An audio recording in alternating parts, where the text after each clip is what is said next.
Welcome back to our channel. So ఈ వీడియోలో government of India అంటే సెంట్రల్ గవర్నమెంట్ రైల్వే నోటిఫికేషన్ అనేది release చేసింది, రైల్వే రిక్రూట్మెంట్ అనేది రిలీజ్ చేసింది. సో ఆర్ఆర్బి ఎన్టీపీసీ అనే జాబ్ నోటిఫికేషన్ గురించి క్లియర్గా డిస్కస్ చేసుకుందాము. అసలు దీంట్లో ఎలిజిబిలిటీ ఎవరెవరు ఉన్నారు, అసలు ఎంత ఫీజు ఉంటుంది, ఎగ్జామ్ ఎలా కండక్ట్ చేస్తారు, ఎప్పుడు ఉంటుంది exam, everything in this video we will discuss. ఎవరైతే ఇంట్రెస్టెడ్ ఉన్నారో వీడియోని ఫుల్ చూసి మీకు ఇంట్రెస్ట్ ఉంటే మీరు అప్లికేషన్ అనేది పెట్టుకోండి. ఇట్స్ ఎ గ్రేట్ ఆపర్చునిటీ అనమాట. సెంట్రల్ గవర్నమెంట్ నుంచి వచ్చింది కాబట్టి ఓకేనా. సెంట్రలైజ్డ్ ఎంప్లాయ్మెంట్ నోటీస్ అని అంటున్నారు. సో రైల్వే రిక్రూట్మెంట్ అనమాట. అంటే రైల్వేకి సంబంధించిన డిఫరెంట్ పోస్టులు, దానికి సాలరీస్ ఎంత ఉంటాయి, నోటిఫికేషన్ ఎంత, everything we will discuss it. Okay. So technical courses as well as non technical కోర్సెస్లో ఈ రిక్రూట్మెంట్ పాలసీ అంటే ఈ రిక్రూట్మెంట్ ఏదైతే జాబ్ నోటిఫికేషన్ అనేది రిలీజ్ అయింది, మినిమం గ్రాడ్యుయేషన్ అనేది వాళ్ళు కంప్లీట్ అయి ఉండాలి. ఓకేనా. సో గ్రాడ్యుయేషన్ కంప్లీట్ అయిన తర్వాత సో ఇక్కడ చూడండి ఏమేమి ఉన్నాయి అసలు ఈ టోటల్ దాంట్లో ఏమేమి మనం ఉంటుంది నోటిఫికేషన్లో అంటే మొత్తం మనకి టెక్నికల్లో ఎన్ని పోస్టులు ఉన్నాయి, నాన్ టెక్నికల్లో ఎన్ని పోస్టులు ఉన్నాయి జాబ్వి, అండ్ వేకెన్సీస్ ఎన్ని ఉన్నాయి, మెడికల్ స్టాండర్డ్స్ ఏంటంటే మెడికల్ ఎలిజిబిలిటీ ఏముంటుంది, రిక్రూట్మెంట్ ప్రాసెస్ ఎలా ఉంటుంది, ఎలా సెలెక్ట్ చేస్తారు, ఎలా ఎగ్జామ్ ఉంటుంది, శాలరీ ఎంత ఉంటుంది, మళ్ళీ ఇంకా డిఫరెంట్ థింగ్స్ నోటిఫికేషన్కి సంబంధించిన డిఫరెంట్ థింగ్స్ అనేది నోటిఫికేషన్లు ఇవ్వడం జరిగింది. So 1 by 1 we will discuss అనమాట. ఓకేనా. ఫస్ట్ నాన్ టెక్నికల్ కేటగిరీస్లో నోటిఫికేషన్ అనేది 13th September 2024లో రిలీజ్ చేశారు. ఆల్రెడీ రిలీజ్ అయిపోయింది. 14th September నుంచి అప్లికేషన్ ప్రాసెస్ కూడా స్టార్ట్ అయిపోయింది. సో లాస్ట్ డేట్ వచ్చేసి మీకు October 13th is the last date అనమాట. అప్పటిలోపల మీరు అప్లికేషన్ అనేది ఇచ్చేసుకోవాలి. ఓకేనా. సో మొత్తం అప్లికేషన్ ఇచ్చుకున్న తర్వాత మీరు పేమెంట్ కూడా 14th 15th లోపల మీకు ప్రాసెసింగ్ అనేది అయిపోతుంది ఎవ్రీథింగ్. సో మనం నార్మల్గా చెప్పాలి అని అంటే 13th October లోపల మీరు అప్లికేషన్ ప్రాసెస్ అనేది చేసుకోవాలి. ఓకేనా. తర్వాత మీకు ఛాన్స్ ఉండదు, పెట్టుకోవాలన్నా కూడా ఛాన్స్ అనేది ఉండదు. ఏంటి డిఫరెంట్ పోస్టులు మీకు ఉన్నాయని అంటే ఫస్ట్ వన్ వచ్చేసి chief commercial come ticket supervisor, అంటే టికెట్ కలెక్ట్ చేసుకుంటారు కదా ఆ జాబ్ ఒకటి ఉంది. జూనియర్ అకౌంట్ అసిస్టెంట్ జాబ్ ఒకటి ఉంది, అంటే టైపిస్ట్. నెక్స్ట్ సీనియర్ క్లర్క్ ఉన్నాడు, అంటే ఆ జాబ్ వేకెన్సీ ఉందని చెప్తున్నాను. స్టేషన్ మాస్టర్ ఒకటి, గూడ్స్ ట్రైన్ మేనేజర్, ఇట్లా డిఫరెంట్ కేటగిరీస్లో మీకు పోస్టులు అనేది ఇవ్వడం జరిగింది. So it's a great opportunity. ఎందుకనంటే every year railway recruitment notification అనేది రాదు, ఎప్పుడో ఒక 3 yearsకి 5 yearsకి అలా రిలీజ్ చేస్తారనమాట. సో అలా రిలీజ్ చేసినప్పుడు మనము ఈ ఛాన్స్ అనేది యూజ్ చేసుకోవాలి. ఓకేనా. సో ఎవ్రీ ఇయర్ వస్తే మాత్రం మనం ఏదో ఒకటి చేసుకోవచ్చు, కానీ ఇవి అప్పుడప్పుడు వచ్చేవి కాబట్టి కంపల్సరీగా మీరు సిన్సియర్గా మీరు దీనికి అటెంప్ట్ అనేది కంపల్సరీగా ఇవ్వాల్సి వస్తుంది. ఇక్కడ చూడండి ఒక్కొక్క దానికి ఎన్నెన్ని పోస్టులు ఉన్నాయనేది చెప్తున్నారు. సో ఇక్కడ చీఫ్ అంటే టికెట్ సూపర్వైజర్కి మొత్తం ఇనీషియల్ పే ఎంత ఉంటుంది అంటే శాలరీ ఎంత ఉంటుంది, మినిమం అంటే 35,400 నుంచి మీకు స్టార్టింగ్ శాలరీ అనేది ఇవ్వడం జరుగుతుంది. ఒకవేళ సెలెక్ట్ అయిపోయి అంత మీరు జాబ్లోకి ఎక్కినాక 35,400 is your first initial payment. Minimum age 18 నుంచి మ్యాక్సిమం 36 years వరకు ఉండాలి. ఓకేనా. మొత్తం వేకెన్సీస్ వచ్చేసి మీకు 1736 వేకెన్సీస్ అనేది ఉన్నాయి. ఓకేనా. సో 18 to 33 years ఉండాలి, లైక్ మ్యాక్సిమం 36 years వరకు ఉండాలి 2025 లోపల అనేది చెప్తున్నారు, క్లియర్గా మెన్షన్ చేస్తున్నారు. సో ఇంకా స్టేషన్ మాస్టర్కి మాత్రం 994 వేకెన్సీసే ఉన్నాయి. దీనికి కూడా same 35,400 is the initial pay, అంటే బేసిక్ పే అనమాట, మినిమం ఇంత వస్తుంది అని చెప్పేసి. గూడ్స్ ట్రైన్ మేనేజర్కి కూడా అంతే, 29,200 ఈజ్ ద ఇనీషియల్ పే. దీనికి మాత్రం 3,144 వేకెన్సీస్ అనేది ఉన్నాయి. జూనియర్ అకౌంట్ టైపిస్ట్కి ఏమో 1,507 పోస్టులు ఉన్నాయి.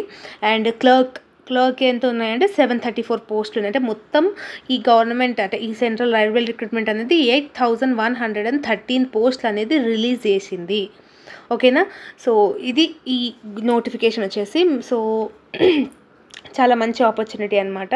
నెక్స్ట్ ఇంకొకటి వచ్చేసి 13th రోజు మీకు క్లోజ్ అయిపోతుంది, 13th October రోజు క్లోజ్ అయిపోతుంది. ఆల్రెడీ ఇప్పుడు నోటిఫికేషన్ అన్నీ అయిపోతున్నాయి కాబట్టి మీరు ఆన్లైన్లో మీకు ఈ ఏదైతే ఉందో ఇది మీరు అప్లై చేసుకోనికి ఉంటుంది. నియర్ బై మీ సేవాస్కి వెళ్ళి మీరు అప్లై చేసుకునేది ఉంటుంది. ఓకేనా. సో బిఫోర్ అప్లయింగ్ ఈ నోటిఫికేషన్ గురించి మొత్తంగా తెలుసుకునేటట్టుగా ఉండాలని చెప్పేసి నోటిఫికేషన్ ఇవ్వడం జరిగింది. నెక్స్ట్ వచ్చేసి మీకు ఇంపార్టెంట్ ఇన్స్ట్రక్షన్స్, అంటే ఎగ్జామినేషన్లో ఇన్స్ట్రక్షన్స్ ఏమేమి పాటించాలని అంటే ఫస్ట్ వన్, మ్యాల్ ప్రాక్టీస్ అస్సలు చేయకూడదు. ఓకేనా. సో కొన్నిసార్లు ఏమవుతుందంటే మీరు గవర్నమెంట్ ఎగ్జామ్లో చీటింగ్ పెట్టి దొరికినారంటే ఏ గవర్నమెంట్ ఎగ్జామ్కి మీరు ఎలిజిబిలిటీ అనేది ఉండదు. సో మ్యాల్ ప్రాక్టీస్ అనేది చాలా క్రూషియల్ అనమాట. మీరు చీటింగ్ కానీ, చిట్స్ పెట్టుకోవడం కానీ, బ్లూటూత్ కానీ ఇట్లాంటి డిఫరెంట్ ఏవైతే ఉంటాయో అవన్నీ మీరు అస్సలు చేయొద్దు. ఓకేనా. బ్యాండ్ ఐటమ్స్ అంటే ఏవేవి ఎలిజిబిలిటీ కాదు ఎగ్జామ్లోకి అంటే watches, mobile phone, electronic watches, normal watches అయితే okay, bluetooth, pen drive, laptops, calculator also not allowed. Wrist watches అంటే ఇట్లా మనకి స్మార్ట్ వాచెస్ లాగా ఉంటాయి కదా, అట్లాంటివి అసలు ఏ కమ్యూనికేషన్ డివైసెస్ అనేది మీరు లోపట్లోకి అలౌ చేసుకోకూడదు. అండ్ ఇంకొకటి ఏంటి అని అంటే బెల్ట్స్, షూజు, జ్యువెలరీ, ఆర్నమెంట్స్ ఇట్లాంటివి కూడా మీరు ఎగ్జామినేషన్లో క్యారీ చేయకూడదు. ఒకవేళ చేసి మీరు దొరికిపోతే మాత్రం ఆ ఎగ్జామ్స్ నుంచి మీకు డిస్క్వాలిఫై అనేది అయిపోతారు. స్టేజెస్ ఆఫ్ ఎగ్జామినేషన్, ఏమేమి స్టేజెస్ ఉంటాయి అసలు ఈ ఎగ్జామినేషన్లో అని అంటే ఫస్ట్ వన్ వచ్చేసి CBAT అంటాం, అంటే కంప్యూటర్ బేస్డ్ యాప్టిట్యూడ్ టెస్ట్ అనేది ఉంటుంది. Next typing skills test when ever applicable, అంటే ఈ రెండు ఉంటాయి. సో కంప్యూటర్లో మీకు ఎంత నాలెడ్జ్ ఉంది యాజ్ వెల్ as టైపింగ్లో ఎంత స్పీడ్ ఉంది అనేది వాళ్ళు మెన్షన్ చేస్తారు. 1 minute 30 words per minute అనేది ఉండాలి అన్నట్టు ఉంటుంది. ఓకేనా.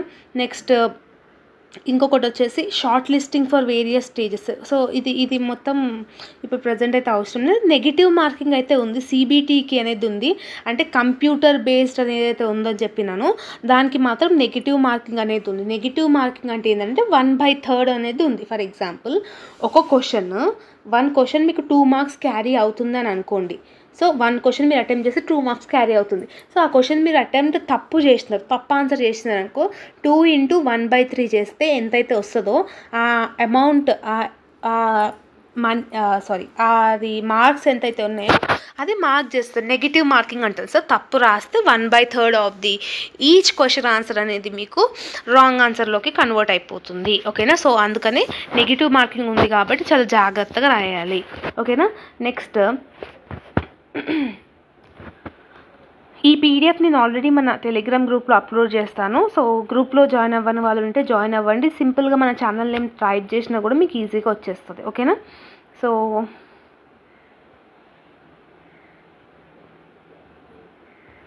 నేను ఓన్లీ ఇంపార్టెంట్ కీ పాయింట్స్ ఏవైతే ఉన్నాయో అవి మాత్రమే ఎక్స్ప్లెయిన్ చేస్తున్నాను. నెక్స్ట్ వచ్చేసి మీకు మెడికల్ ఎలిజిబిలిటీ. ఇది చాలా ఇంపార్టెంట్, ప్రతి ఒక్క స్టూడెంట్ తెలుసుకోవాల్సిన విషయం ఇది. బికాస్ ఎగ్జామినేషన్లో పాస్ అయినాక మెడికల్ ఎలిజిబిలిటీలో మీరు ఫెయిల్ అయితే మాత్రం ఇదంతా మీరు వృధా అయినట్టే. సో మెడికల్ ఎలిజిబిలిటీ అనేది కంపల్సరీగా ఉండాలి. సో ఫిజికల్ ఫిట్నెస్ అనేది ఉంటుంది. సో ఫస్ట్ వన్ వచ్చేసి A2, A3, B2, C2 అనేది ఉందో ఇది యాక్చువల్లీ మనం ఇక్కడ చూసే ఉంటాం. ఫస్ట్లో మనం నేర్చుకున్నాం కదా, ఇంతకుముందు ఫస్ట్లో మనం నోటిఫికేషన్ ఉన్నాయి కదా. సో ఇక్కడ ఇది స్టేషన్ మాస్టర్కి లైక్ A2, టికెట్ సూపర్వైజర్కి B2, అంటే మెడికల్ స్టాండర్డ్స్ ఈ త్రూ, అంటే ఇప్పుడు మీరు టికెట్ సూపర్వైజర్ లాగా మీరు అప్లై చేసుకున్నారు అనుకోండి, దానికి వచ్చింది అనుకోండి, B2 మెడికల్ క్వాలిఫికేషన్ అనేది మీరు పాస్ అయ్యి ఉండాలి. సో అన్నీ చెప్పేస్తాను, దానికి బట్టి మీరు చూసుకోండి దేంట్లో ఎలిజిబిలిటీ ఉంది, దేంట్లో మీకు ఇన్ఎలిజిబిలిటీ అనేది ఉందనేసి. ఫస్ట్ వన్ A2 వచ్చేసి, సో A2 మెడికల్ స్టాండర్డ్ ప్రకారం డిస్టెంట్ విజన్, అంటే వితౌట్ గ్లాసెస్ మీకు 6/9 అనేది కనిపించి ఉండాలి. నియర్ విజన్ అంటే దగ్గర నుంచి చూసేది మాత్రం వితౌట్ గ్లాసెస్ 0.6 అనేది ఉండాలి. Colour vision, binocular vision, night vision, myopic vision ఇవన్నీ మీరు పాస్ అయ్యి ఉండాలి. అంటే ఇవన్నీ డిఫరెంట్ టైప్స్ ఆఫ్ ఐకి సంబంధించినవి. సో ఒకవేళ మీకు వితౌట్ గ్లాసెస్ అంటే లైక్ లేసిక్ సర్జరీ ఇట్లాంటివన్నీ చేసుకున్న వాళ్ళకి మోస్ట్లీ ఇక్కడైతే ఎలిజిబిలిటీ లేదు, ఇక్కడ వాళ్ళు మెన్షన్ చేయలేదు. ఒకవేళ మెన్షన్ చేస్తే వాళ్ళు క్లియర్గా చెప్తారు. ఓకేనా. సో విత్ గ్లాసెసా వితౌట్ గ్లాసెస్ అనేది కూడా క్లియర్గా మెన్షన్ చేసి ఉన్నారు. ఓకేనా. A3 వాళ్ళకు కూడా 6/9 ఇస్ ద డిస్టెంట్ విజన్ అనమాట, దూరం నుంచి 6/9 అనేది కనిపించాలి. So power of lenses not exceed 2D. So ఇక్కడ ఏమంటున్నారు, మీరు స్పెట్స్ పెట్టుకోవచ్చు కానీ 2D కన్నా ఎక్కువ ఏమంటారు ఎక్కువ రేంజ్లో, అంటే -2 degrees కన్నా ఎక్కువ రేంజ్లో మీకు స్పెట్స్ అనేది ఉండకూడదు అని అంటున్నారు. సేమ్ మిగతా అన్నీ సేమ్ ఉన్నాయి, బైనాక్యులర్ విజన్ ఇవన్నీ మీరు పాస్ అయ్యి ఉండాలి. సో ఐసైట్ అనేది చాలా క్రూషియల్ ప్లే చేస్తుంది అనమాట గవర్నమెంట్ ఎగ్జామినేషన్స్లలో, నాట్ ఓన్లీ రైల్వే, దానికైనా కూడా. సో ఇదొకటి చూసుకోండి. ఇంకొకటి నేషనాలిటీ అనేది అందరు ఇండియన్స్ ఉండాలి, లేదనంటే నేపాల్ ఆర్ఎల్స్ భూటాన్. సో ఇట్లా డిఫరెంట్, మోస్ట్లీ అందరు ఇండియన్స్ ఉంటారు కాబట్టి నో ప్రాబ్లం. ఏజ్ లిమిట్ వచ్చేసి 1 జనవరి 2025 వరకు మీకు అప్పర్ ఏజ్ లిమిట్ అనేది ఉందంటే ఆ తర్వాత ఫర్ ఎగ్జాంపుల్ ఇక్కడ ఎస్సీ ఎస్టీ వాళ్ళేమో 1984 2 జనవరి నుంచి ఉన్నారనమాట, అంటే ఎలిజిబిలిటీ అనేది ఉంది. మిగతా కేటగిరీస్ అందరూ ఓబీసీ వాళ్ళేమో 1986 నుంచి జనవరి 2 1986 ఎవరైతే పుట్టినారో ఆ ఇయర్ నుంచి వాళ్ళందరికీ ఎలిజిబిలిటీ ఉంది టిల్ 2007. సో మోస్ట్లీ మీకు 18 ఇయర్స్ అయితే ఉంటుంది, ఎక్కువ అయితే ఉండదు. సో ఒకసారి చూసుకోండి. నెక్స్ట్ వచ్చేసి రిలాక్సేషన్ పీరియడ్ మనకి ఓబీసీ వాళ్ళకి, అంటే ఓబీసీ క్యాస్ట్ వాళ్ళకి అండ్ జనరల్ వాళ్ళు కూడా ఇందులోనే ఇంక్లూడ్ అవుతారు కాబట్టి 3 ఇయర్స్ రిలాక్సేషన్ ఉంటుంది. ఎస్సీ ఎస్టీ వాళ్ళకేమో 5 ఇయర్స్ ఉంటుంది. నెక్స్ట్ ఎక్స్ సర్వీస్ మ్యాన్, ఓకేనా, ఇట్లా డిఫరెంట్ కేటగిరీస్ వాళ్ళకి ఇట్లా డిఫరెన్స్ ఉంటుంది. సో ఎస్సీ ఎస్టీ వాళ్ళకేమో 5 ఇయర్స్, ఓబీసీ వాళ్ళకేమో 3 ఇయర్స్ అని గుర్తుపెట్టుకోండి, ఓకేనా. ఇదంతా రిలాక్సేషన్ పీరియడ్ అనమాట. నెక్స్ట్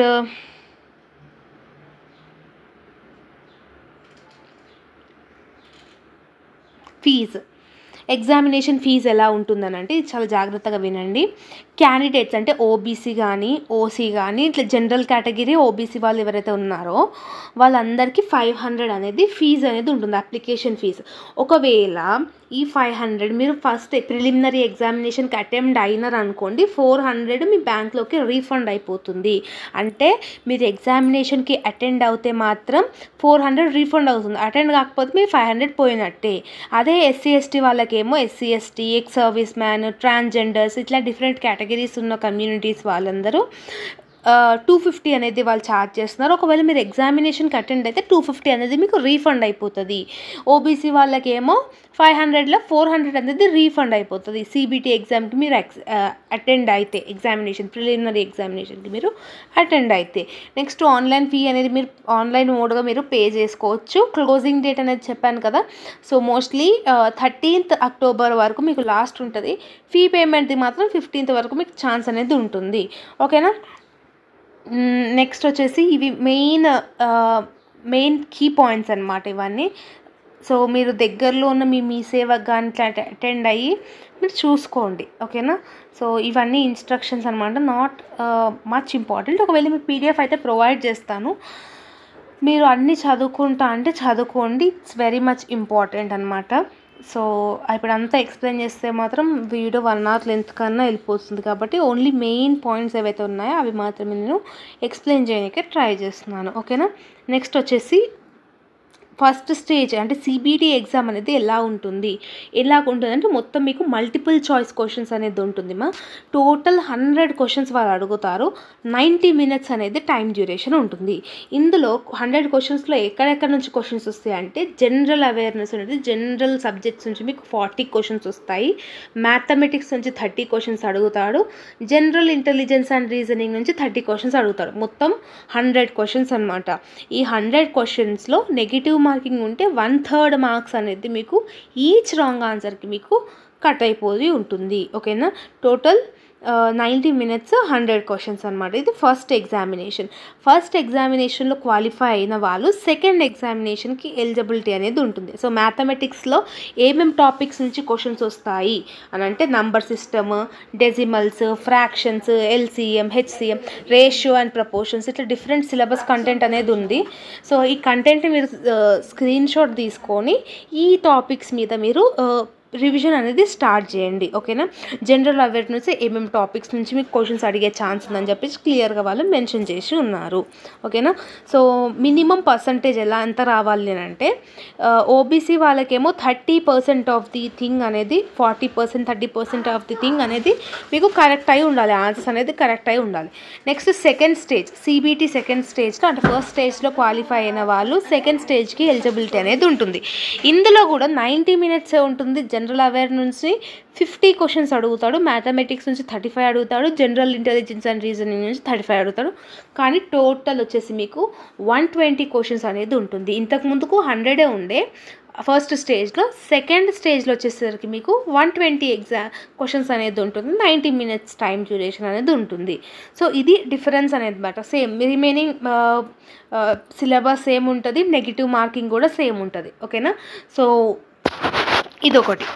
నెక్స్ట్ మీకు ఎగ్జామినేషన్ ప్యాటర్న్ అర్థమైంది అనుకుంటున్నాను. ఎగ్జామినేషన్ ప్యాటర్న్ అర్థమైతేనే మీకు ఎక్కువ chance of qualifying in this railway notification అనేది ఉంటుంది. అంటే మనకి ఎగ్జామినేషన్ ప్యాటర్న్ ఎంత మంచిగా అర్థం చేసుకుంటే ఆ ఎగ్జామినేషన్లో మనము క్లియర్ చేసే ఛాన్సెస్ కూడా అంత పర్మిట్ అవుతాయి అనమాట, అంత పెరుగుతాయి అనమాట.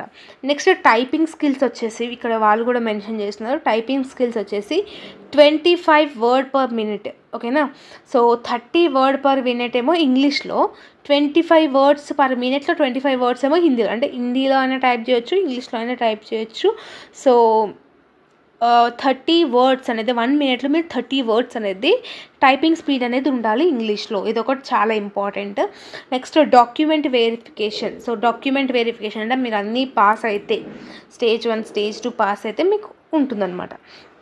నెక్స్ట్ ఫస్ట్ స్టేజ్ CPST అంటే ఇక్కడ చూడండి, ట్రైన్ మేనేజరు టైపిస్ట్కి టైపింగ్ స్కిల్స్ చూస్తున్నారు, స్టేషన్ మాస్టర్కి ఏమో కంప్యూటర్ బేస్డ్ యాప్టిట్యూడ్ టెస్ట్ అనేది చూస్తున్నారు. అట్లా అంటే జాబ్కి తగ్గట్టుగా మీకు స్కిల్ టెస్ట్ అనేది ఉంటుంది. అంటే స్కిల్ పర్టికులర్ జాబ్కి ఏమేమి స్కిల్స్ కావాలనేది వాళ్ళు పర్టికులర్గా మెన్షన్ చేసి ఉంటారు. ఈ జాబ్కేమో ఇవి ఉంటాయి, ఈ జాబ్కేమో ఇది ఉంటుందని చెప్పేసి మీకు మెన్షన్ చేసి ఉంటారు. ఓకేనా.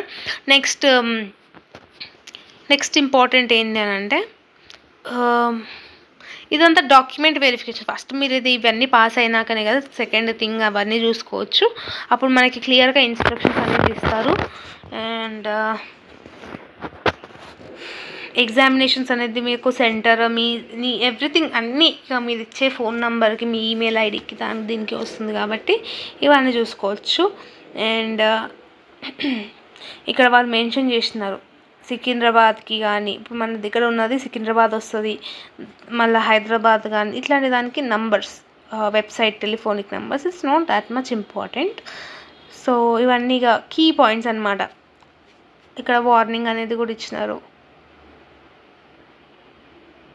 ఇక్కడ ఏమంటున్నారంటే కంపల్సరీగా మీకు రైల్వేలో జాబ్ ఇస్తా అని చెప్పేసి అన్ఎథికల్గా అంటే పైసలు మనీ కలెక్ట్ చేసుకోవడం కానీ ఇట్లాంటివి అని చెప్పేసి మీకు ఉండదు అని చెప్తున్నారు.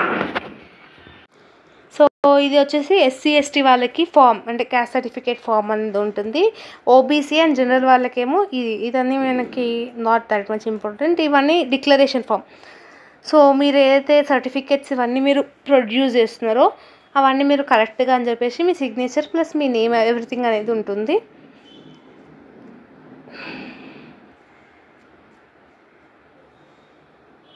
So job notification state wise అండి, as it is centralise notification కాబట్టి మన స్టేట్లో ఏ సిటీకి ఎన్ని జాబ్ నోటిఫికేషన్స్ అనేది ఉంది, టోటల్ ఎన్ని పోస్ట్స్ అనేది ఉన్నాయని చెప్పేసి ఇక్కడ ఉంది.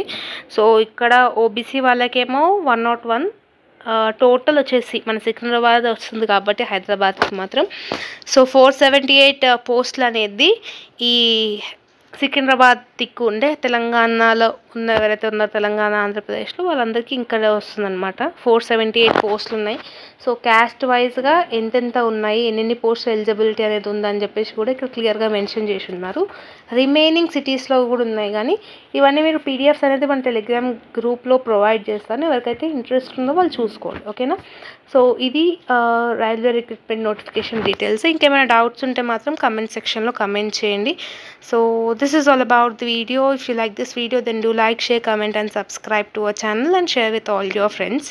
So graduation complete అయిన వాళ్ళు కూడా ఎలిజిబిలిటీ ఉంది కాబట్టి అందరూ అటెంప్ట్ చేయండి, as it is a wonderful opportunity by the central government. Okay, see you all in next video. Bye bye everyone, and thank you so much.